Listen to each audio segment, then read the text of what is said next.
Shema Israel,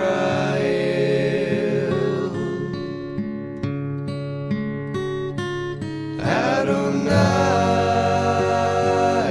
Eloheinu.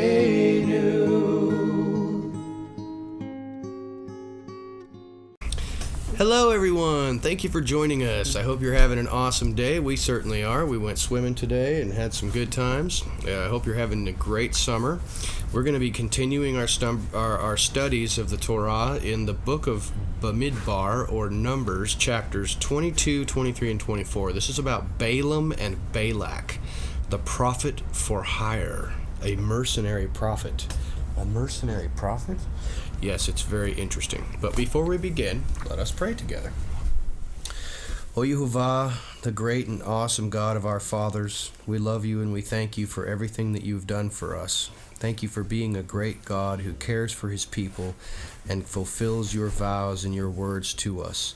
Help us, Lord, to fulfill our vows to you that we promised and our ancestors promised long ago, to follow your word and follow your commands and be obedient, so that we might receive blessings and that you would raise us up at the last day with Messiah Yeshua. In the name of our Messiah Yeshua, amen. Okay, so this time was something interesting. Remember last time we were reading about this, that we were talking about the Israelites were taken off into these countries, and the people were like, you can't come through here. Mm-hmm. And they told them, go away or we'll attack you. Well, they attacked, and Israel beat them up and killed the people of Ammon, the Moabites, and some of the Sihon and Og. So they had some great victories there. But now something happens that's very interesting. There's a king in Moab, and he knows that the Israelites are pretty powerful. He's been watching.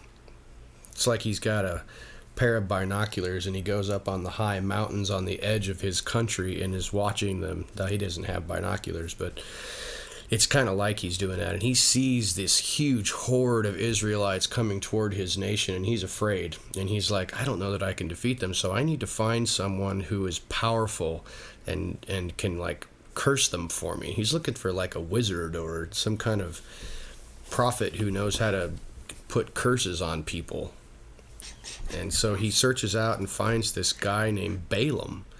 Now the king of Moab's name is Balak, and he tries to hire a weird prophet named Balaam, who apparently has some kind of powers. Now let's watch what happens.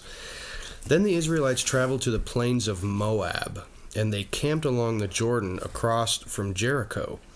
Now Balak, who was the son of Zippor, saw all that Israel had done to the Amorites, and Moab, the whole country of Moab, was terrified because there were so many people.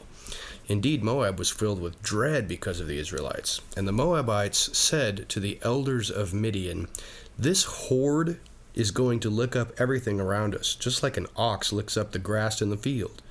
And so Balak, the son of Zippor, who was the king of Moab at that time, sent messengers to summon Balaam of Peor, who was at Pethor near the river in his native land. And Balak said, a people has come out of Egypt. They cover the face of the land and have settled next to me. Come now and put a curse on these people, because they are too powerful for me. Perhaps then I will be able to defeat them and drive them out of the country, for I know that those you bless are blessed, and those you curse are cursed. You ever heard that expression before? Yeah. Blessed and cursed? Mm-hmm.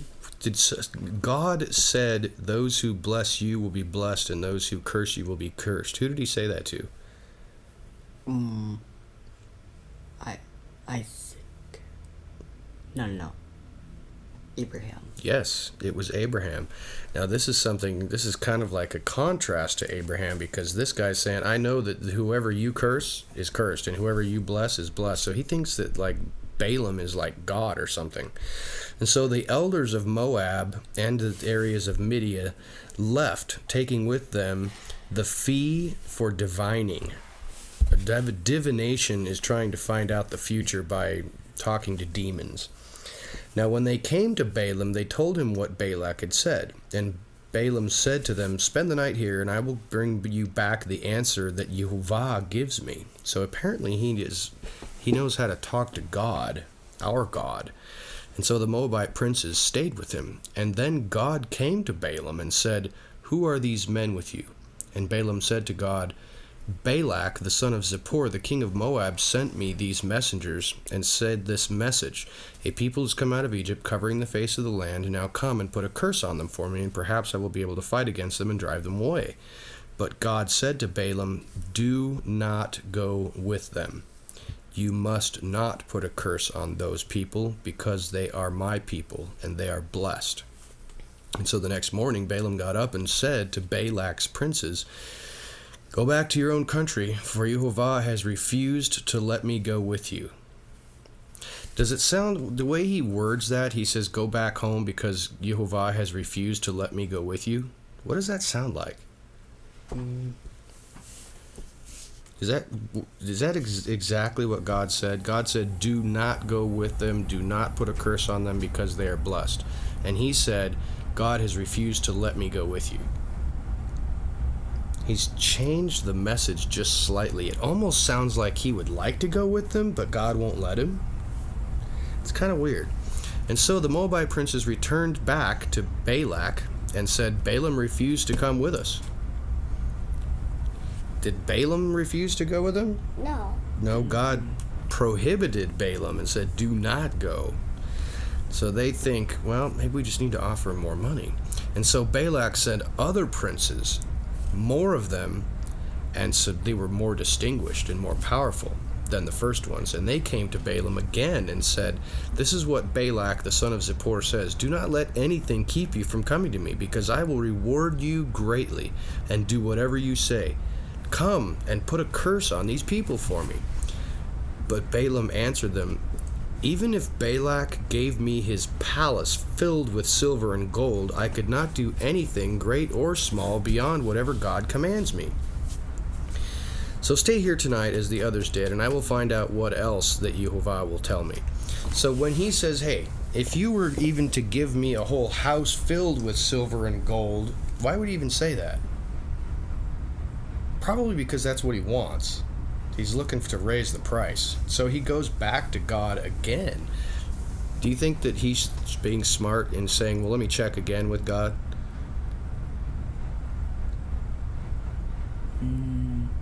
What did God say the first time?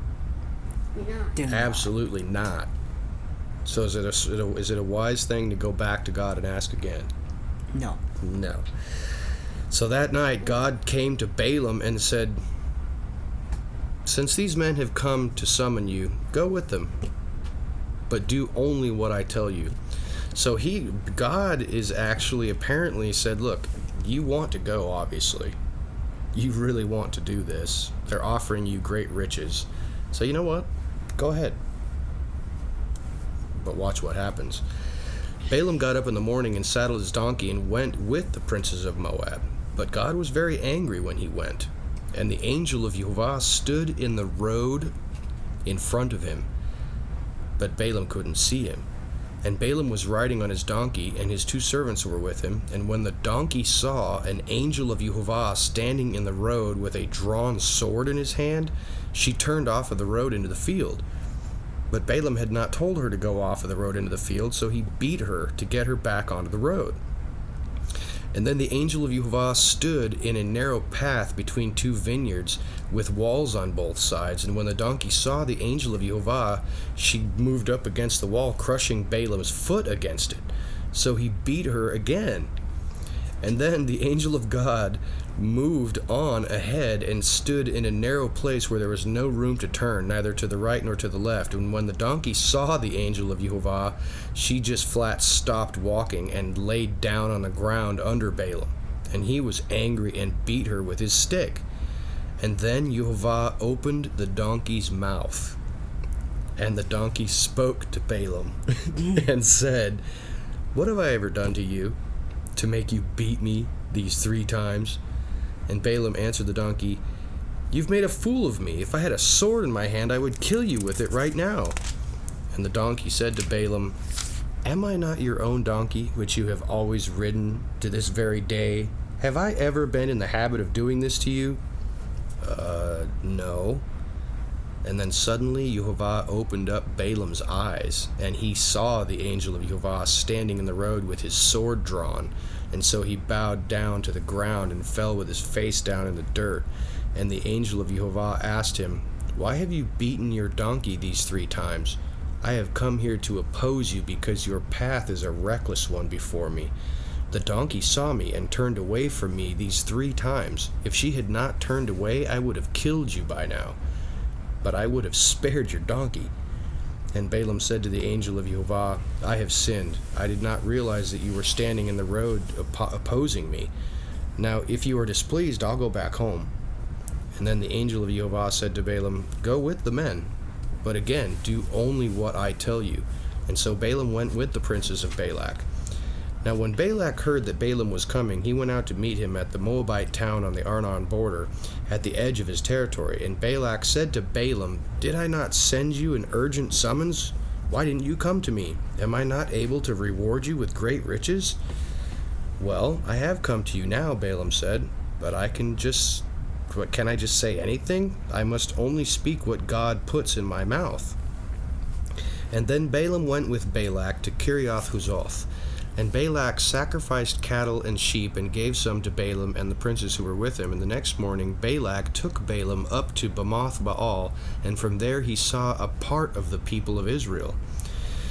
And Balaam said, "Build me 7 altars here, and prepare 7 bulls and 7 rams for me." And Balak did as Balaam said, and the 2 of them offered a bull and a ram on each altar. And then Balaam said to Balak, "Stay here beside your offering while I go up to the side of the mountain to pray. Perhaps Yehovah will come to meet with me, and whatever he tells me I will tell you." And then he went off to a barren height on the side of the mountain.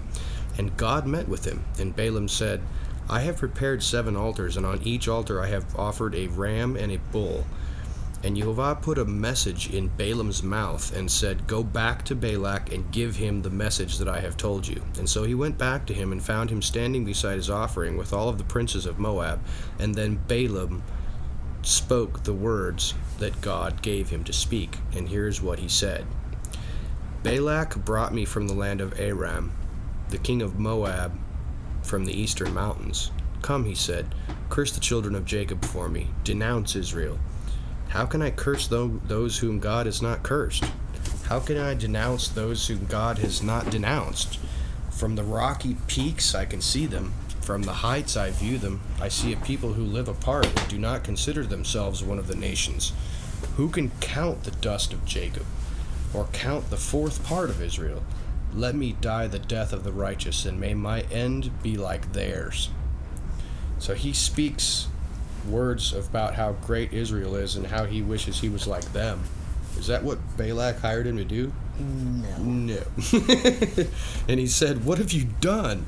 I brought you to curse these enemies of mine, but you have done nothing but bless them." And he answered, "I told you that I cannot say anything that Yehovah does not put in my mouth." And so Balak said to him, "Come with me to another place where you can see them a little better, but you will only see a part of them, not all of them. And from there you can curse them for me."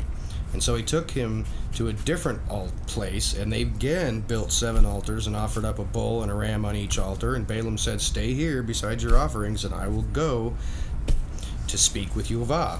And so Yehovah met with Balaam again and put another message in his mouth and said, "Go back to Balak and give him this message."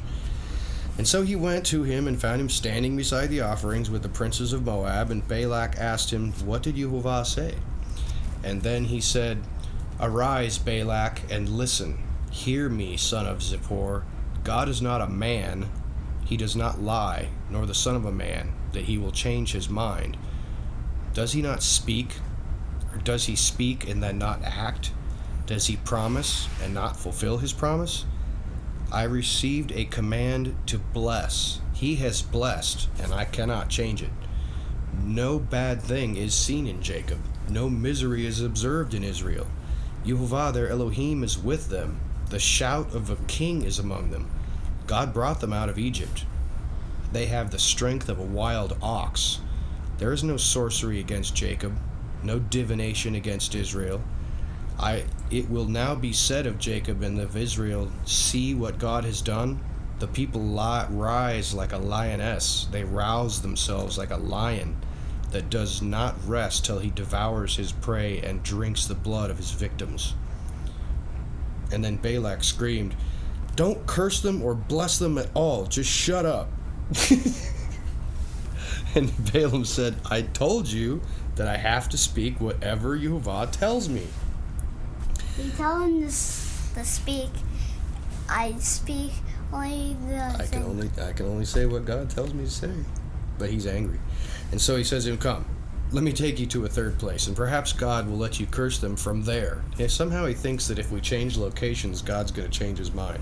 Well, why don't you see, they're out over here, and if we curse them from over here, maybe that'll work. Although maybe let's go over here and we'll curse them from here, maybe that'll work. Well, I got one more. Let's go over here and see if we can curse them from over there. This guy's really retarded. So he says maybe God will let you curse him. So he took Balaam to the place called Peor, overlooking the wasteland, and he said, "Build 7 altars and a ram on each one." Now when Balaam saw that it pleased Yehovah to bless Israel, he did not resort to sorcery as he had at other times, but he turned his face toward the desert. And when Balaam looked out and saw Israel camped tribe by tribe, the Spirit of God came upon him, and he spoke. These are the words of Balaam, the son of Beor, the oracle of one whose eyes sees clearly, the oracle of one who hears the words of God, who sees a vision from the Almighty, who falls to the ground and whose eyes have been opened. How beautiful are your tents, O Jacob, your dwelling places, O Israel. Like valleys they spread out, like gardens beside a river. Like aloes planted by the Lord. Like cedars beside the waters, water will flow from their buckets. Their seed will have abundant water. Their king will be greater than Agag. Their kingdom will be lifted up high. God brought them out of Egypt. They have the strength of a wild ox. They devour hostile nations and break their bones in pieces. With their arrows they pierce them. Like a lion they crouch and lie down, like a lioness. Who dares to rouse it up when it is sleeping? May those who bless you be blessed, and those who curse you be cursed. And then Balak freaked out, and his anger was boiling at Balaam, and he struck his hands together and said to him, "I summoned you to curse my enemies, but now you have blessed them 3 times. Now leave at once and go home. I said I would reward you handsomely, but Yehovah has kept you from being rewarded." And Balaam said, "Did I not tell the messengers that you sent to me, even if Balak gave me his whole palace filled with silver and gold, I could not do anything on my own, good or bad, to go beyond the command of Yehovah? And I must say only what Yehovah says? Now I am going back to my people. But come, let me warn you of what this people will do to your people in the days to come." It gets even worse. Then he said, "This is the words of Balaam, the son of Beor, the oracle of the one whose eye sees clearly, and the oracle of the one who hears the words of Yehovah, who has knowledge from the Most High God, who sees a vision from the Almighty, who falls down to the ground and whose eyes are opened. I see him, but not now. I behold him, but not near. A star will come out of Jacob. A scepter of a king will rise out of Israel. He will crush the foreheads of Moab, the skulls of all the sons of Sheth. Edom will be conquered. Seir, his enemy, will be conquered, but Israel will grow strong. A ruler will come out of Jacob and destroy the survivors of the city." Then Balaam saw Amalek and said this, "Amalek was the first among the nations, but he will come to ruin at last." And when he saw the Kenites, he said, "Your dwelling place is secure. Your nest is set in a rock. Yet you, Kenites, will be destroyed when Ashur takes you captive." And then he uttered his last oracle. Who can live when God does this? Ships will come from the shores of Kittim. They will subdue Ashur and Eber, but they too will come to ruin. And then Balaam got up and returned home, and then Balak went his own way. Now he gave him one final piece of advice, which we're going to read about next time. This is not good. He said, "Look, these people are under the protection of God. You cannot touch them. You're not going to be able to defeat them, and I cannot curse them. But I will give you a piece of advice. They are under a covenant with their God. If you can entice them to go away from their God and break his commandments, then God himself will destroy them and you won't have to do anything. That's the advice he gave him. He says, I can't curse them. But if you try to pull them away from their God and get them to worship other gods, God will destroy them himself and you won't have to do anything. And so you know what they did? They said, aha, that's a good plan. Let's throw a giant party and invite the Israelites. And at this giant party, we'll introduce them to our gods and see if they're interested. Oh boy, here it comes. We'll see what happens next time. That's all we have time for today, folks. Thanks for being with us for Balak and Balaam. We'll see that they do actually succeed against the children of Israel, and it turns ugly real quick. We'll read that next time. So, stay close to your God and do not walk away from him, or you'll leave his protection. Right? Yeah. Righto. Have a good day, folks. We'll see you tomorrow. Mm-hmm.